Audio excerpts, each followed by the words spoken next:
So ಬಟ್ಟೆ ವಿಚಾರದಲ್ಲಿ ನೀವು ಎಷ್ಟು ಪರ್ಟಿಕ್ಯುಲರ್ ಇದ್ದೀರಾ ಸರ್? ಡ್ರೆಸ್ ಗೀಸ್ ನಾನು ಆ ಥರ ಈಗೇನು ಫ್ಯಾಡ್ ಇಲ್ಲ. ಒನ್ಸ್ ಅಪಾನ್ ಎ ಟೈಮ್ ಚಪ್ಪಲು ಡ್ರೆಸ್ಸು ಭಾಳ ಫ್ಯಾಡ್ ಇತ್ತು. ಸೊ ಮೇಡಮ್ ಶಾಪಿಂಗ್ ಎಲ್ಲ ಯಾರು ಮಾಡ್ತಾರೆ, ಸರ್ ನೀವಾ? ಮೋಸ್ಟ್ಲಿ ನಾನೇ ಮಾಡೋದು ಶಾಪಿಂಗ್. ಸರ್ಗೂ ನೀವೇ ಶಾಪಿಂಗ್ ಮಾಡ್ತೀರಾ? ಸರಿಗೆ ಮಾಡೋದಿಲ್ಲ, ಅವರು ಇಂಡಿಪೆಂಡೆಂಟಾಗಿ. ನಾನು ಮಕ್ಕಳದು ನಂದವನ್ನೆಲ್ಲ ನಾವು ಶಾಪಿಂಗ್. ಸರ್ ಕೊಡಿಸಿದ ಮೊದಲೇ ಗಿಫ್ಟ್ ಯಾವುದು ಮೇಡಮ್, ನೆನಪಿದೆಯಾ ನಿಮಗೆ? ನಿಮ್ಮ ಹತ್ರ ಇದೆಯಾ ಈಗಲೂ? ಸರ್ ಸಾರೀಸ್ ತೊಗೊಂಡು ಬಂದಿದ್ರು, ಅದು ಇನ್ನೂ ಇಟ್ಟಿದ್ದೀನಿ ನಾನು. ಸೊ ಎಷ್ಟು ಸ್ಯಾರಿ ಟ್ರಿಪ್ ಹೋಗಿದ್ರು, ಒಂದು 5 to 6 ಸ್ಯಾರೀಸ್ ತಂದಿದ್ರು, ತುಂಬ ಚೆನ್ನಾಗಿರೋದು. ಓಕೆ. ಸೊ ಸ್ಯಾರೀಸ್ ತೊಗೊಂಡು ಬಂದಿದ್ದಾರೆ. ನೀವು ಸರ್ ಇಬ್ಬರೇನೆ ಮದುವೆಗೋ ಅಥವಾ ಫಂಕ್ಷನ್ಗೋ ಹೊರಗಡೆ ಎಲ್ಲರೂ ಹೋದಾಗ ಸರ್ ನಿಮ್ಮ ಸೀರೆ ನೆರಿಗೆ ಎಲ್ಲ ಇಟ್ಕೊಟ್ಟಿದ್ದಾರಾ ನಿಮಗೆ?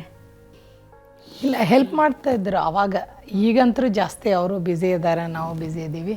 ಮೇಡಮ್ನ ನೀವು ಪ್ರೀತಿ ಹೆಚ್ಚಾದಾಗ ಪ್ರೀತಿಯಿಂದ ಏನಂತ ಕರಿತೀರಾ? ಏನಿಲ್ಲ, ನಮ್ಮ ಭಾಗ್ಯನೇ ಅಂತೀನಿ ನಾನು.